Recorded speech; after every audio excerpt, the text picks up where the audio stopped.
Hello? Yeah, I would like to get a Xbox Series X. Uh-huh. Yeah, I'll pay cash. Oh, well, debit card, yeah. What? $599? $600? What the hell? And I can play all the same games that are coming out for the Series X on Game Pass, on PC, and on my regular Xbox One X? And the Series S? The hell's the Series S? All right, all right, I guess I'll get the Series X, but can I at least get a copy of Halo Infinite? The game's been delayed until 2021? What the fuck? All right, you know what? Just forget it. I don't even want the Series X. I can't play Halo. I can play all the other games on my PC or my Xbox One X, I guess, using Game Pass. Not a big deal. But yeah, I'll get a PS5. You're fucking sold out. Of course. Whatever. Forget it.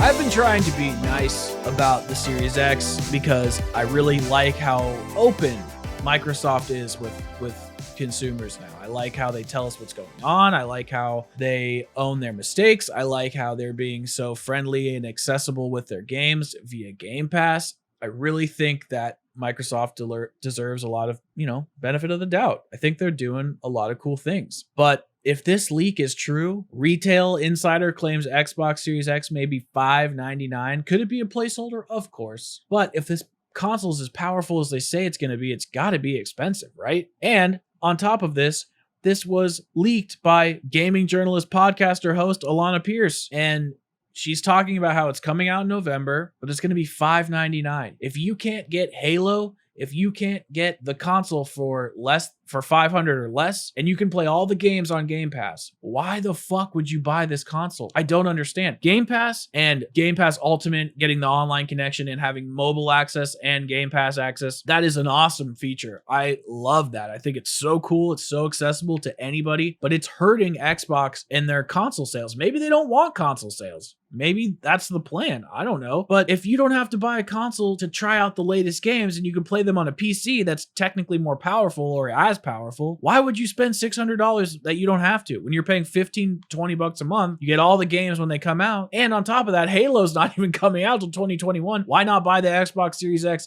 in 2021? That's why I think PlayStation 5, Sony in general, is making the right call when it comes to keeping things in the PS5 ecosystem. The DualShock 4 doesn't work. You're going to have to play PS5 games on the PlayStation 5. I do want to talk about in another video what a subscription service to PlayStation would look like, but I'm still working out my ideas for that one. The PlayStation 5 is just going to be a better experience. Now, this is not the article I want to focus on, but if it's $600, no one's going to buy it. No one's going to buy it. And on top of that, Game Pass, while it is great for consumers with an Xbox One X or One S or a PC, the Game Pass Mobile, I've had the beta for a while now, xCloud beta. It's the best game streaming service we have right now, of course. But if you don't have great internet, you can't use it like they show in the commercial where you're hopping all around the city, doing whatever you want, playing your games. No, the lag is terrible when you are on 2.4 gigahertz. It's only good when you're on 5G in your own home network, sitting next to the router. That's the only time it's playable. I tried to play it on 4G.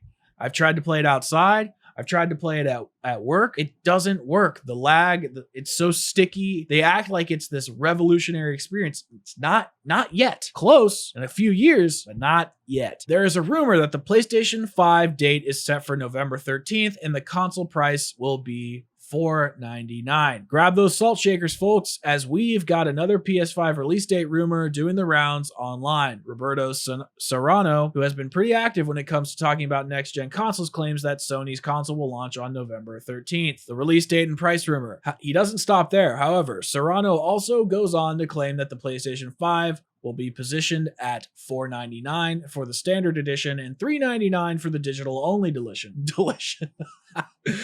which, to be fair to him, does tie in with what we've previously heard from retailer listings. So here is his tweet, and basically they're going to be released around a similar time, late November, but they say that the price is actually going to be pretty even. The Xbox Series X and the PlayStation 5 are both going to be $500. So I don't know how accurate this $600 number is. I hope it's not true, because Xbox isn't going to sell shit then. Everyone's going to buy the PlayStation 5. If you can get a better console experience overall, better package experience for $100 less, and then have Game Pass and play that on your old console and experience all the new next gen games, then maybe you won't get to experience the graphical fidelity they output, but who gives a shit? You're saving money, and you still get Sony's exclusives, their first party exclusives.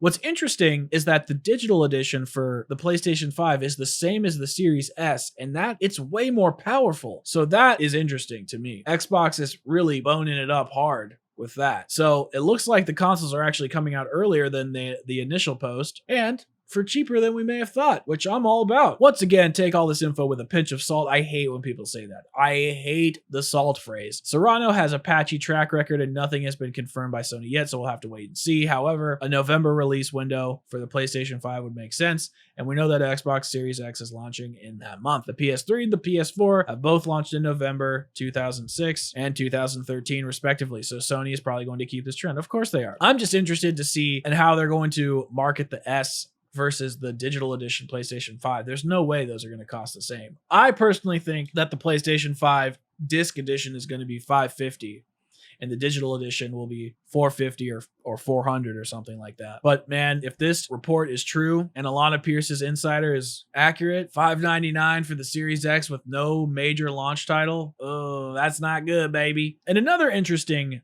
article, analyst says that the Switch will likely sell more than the PlayStation 5. And that got me thinking, maybe the competition here is Sony and Nintendo, and then Microsoft is just trying to get Game Pass in as many hands as possible and future-proof cloud gaming, because nobody else is really doing that. Google tried, but we all know how that worked. If anything, this holiday season should be a fantastic one for gamers. There will be new gaming hardware to pick from, as well as great deals on already released and brand new software. Microsoft, Sony, and Nintendo should have no trouble wooing in customers by the millions. What company is going to come out on top? Ace Research Institute put out a new report on what they see happening this holiday season, and according to them, the Switch should end up being the big winner. In particular, their report states that the Switch should have no trouble surpassing the PS5 sales this holiday season, which I think makes sense. The Switch has a bigger foundation. There's a lot more games for the Switch. It's portable. It's dockable.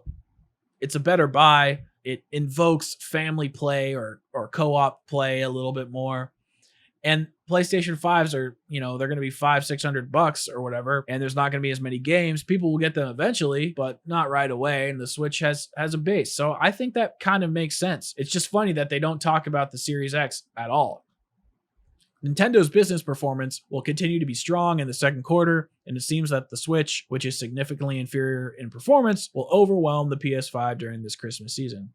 I mean, it kind of makes sense because the Switch is hard to buy right now. Everything is sold out. There's only used Switches on Amazon, or they just don't have any and you're screwed and you got to buy them for like $500. It's certainly true that the Switch is technically inferior when it comes to raw specs, but the platform certainly makes up for that Kith unique, I don't know English, a library of over 2,600 games and at a price point that should be roughly half of the asking price of the PlayStation 5. In my opinion, that price point is going to be a major factor in the Switch's holiday success. Yes, and that fact that it has over almost 2,500 games and has a base and portable, it's great for being inside in COVID. You can take it in any room you want and do whatever you want. Everybody loves Animal Crossing. They've made all these old ports for the Switch. I think this is a perfectly reasonable assumption. What I'm interested in is where Game Pass fits in this and Microsoft's consoles, because I think the console war might actually be between Nintendo Switch and the PlayStation 5 and not what we've been talking about this whole time, which is Microsoft and Sony. Just an idea, not saying it's definitive, just throwing things out there. Anyway, what do you think about the Microsoft Xbox Series X launch price? Do you think it's going to be $600? Do you think they're trying to shoot themselves in the foot via hardware and get more people to buy Game Pass so they can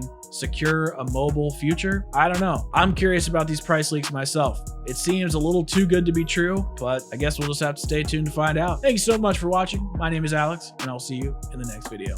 Have a good day.